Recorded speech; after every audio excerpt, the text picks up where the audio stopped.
it is time for our Rants and Raves of the Week.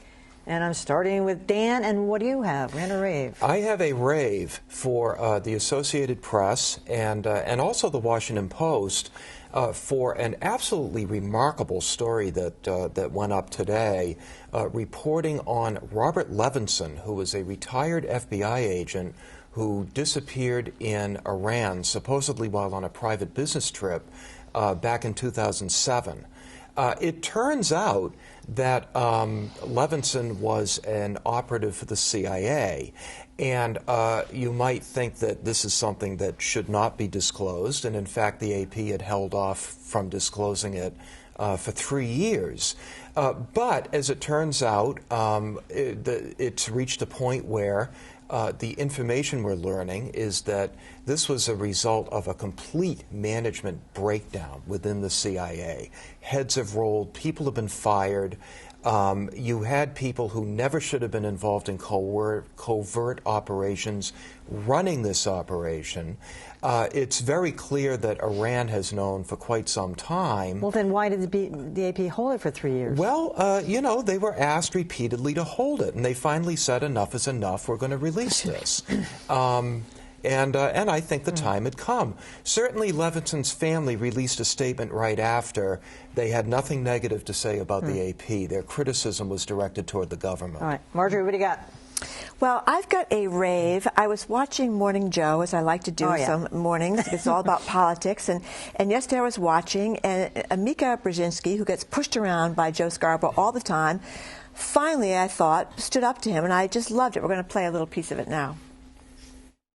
Hold on, Mika, let's just... Because if they can't, Mika, then we'll be okay. Let's just stick to this, what we're talking about, and not just doing a shotgun blast out there of all these things that we don't know what's going to happen. Okay. But the chances are good if you... I don't agree. Well, you know what, that's a shock to me. I'd like to say why. Okay.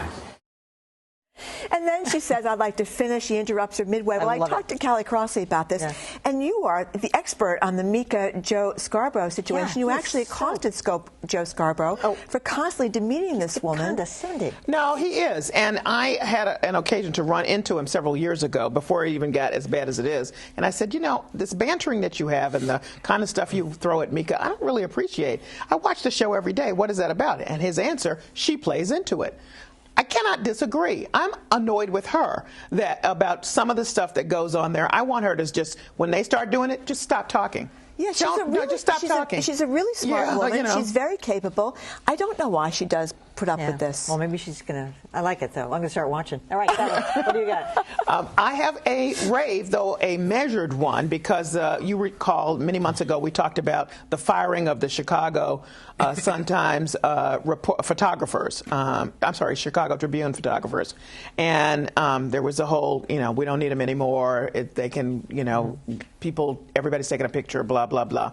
And we were all like, what are you talking about? These are professionals. Well, in coming to an agreement about what happened in the way that the firings were happening, or the layoffs and the firings and everything, they've now decided that, well, you know what, I guess we do. So they're hiring back 4 of them, and they're paying the rest of them that were fired $2,000 apiece as part of a settlement. So they're agreeing that professionals do bring something to the table, and maybe we were a little hasty in doing that. It's just sad the way it happened. Yeah. All right, Adam, what do you got? I, too, have a rave for James Bennett, the editor of The Atlantic. He wrote a really good piece taking issue with the current fetish in journalism and among journalism consumers for what are dubbed long-form or long-read pieces. His point basically was that a good story is a good story. Simply having a higher word count doesn't mean that a piece is better or worse. And that people should drop this phrase once and for all, these phrases once and for all, because they're kind of ridiculous. And I totally agree. I'll find things hashtagged on Twitter, long form or long reads. It's a way of finding good magazine pieces, but it does suggest that, like, the higher the word count, the better the piece, and that's BS. Well, what else would you have called that 5-part series in the New York Times this week? Call it a story, call it a series. Well, I thought the hashtag was there 60,000 words for people who wanted to make sure they had time to read it, so that they could put it aside to read it. So that gives them a heads up that it's longer. That's sort of a... it can accomplish that purpose, I suppose. Or if you want to be steered to pieces like that, it can accomplish that purpose. But I think there's also a little bit of self-congratulatory. Oh yeah, I'm more into the longer reads, and that's silly, I think. Okay, well, whatever. Okay. Wow. Anything to add on that? Come on, back that up. Back that up. No, I think we managed to live without the term long read, and for 500 years. I don't really know why we need it now.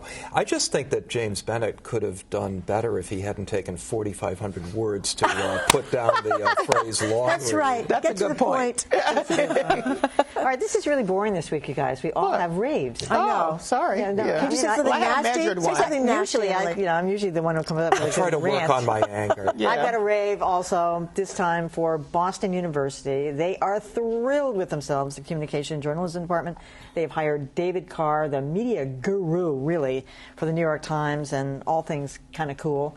And they're bringing him in as kind of, I'm not really sure exactly what it is. He's a part-time lecturer, and he'll be around. Future of journalism, right? The future of journalism. Yeah. He'll be around a couple days a week. I don't know for the long term. It's like a couple of years maybe, or. Well, I don't know. I mean, I think that remains to be seen. I've known David slightly for years. He's a brilliant guy, great reporter. Yeah. It was a good move by Boston University. And Tom maybe Peeler, we'll get him over to Northeastern at some point. Tom Peeler appears on this show. Maybe what we I can would get love? him on Beat the Press and That's give right. up one of your seats. That's right. It's a good Tom get. Menino and David Carr share an office. They make a reality TV show out of it. It'd be fantastic. I love Watch it. every episode. No, I think it's a good get, and that's fantastic for them. And by the way, my rave is for the Chicago Sun-Times. I mixed up Tribune and okay. Sun-Times. I want to make That's that clear. How come Thanks, Columbia okay. didn't get him, or a school in New York, NYU? How come be you? You got him. All right, Yeah. that is it. Yeah. For Beat the Press, tell us what you think. Should the media steer clear of Newtown on tomorrow's anniversary of the Sandy Hook shootings? Is publicizing an online assassination market irresponsible journalism?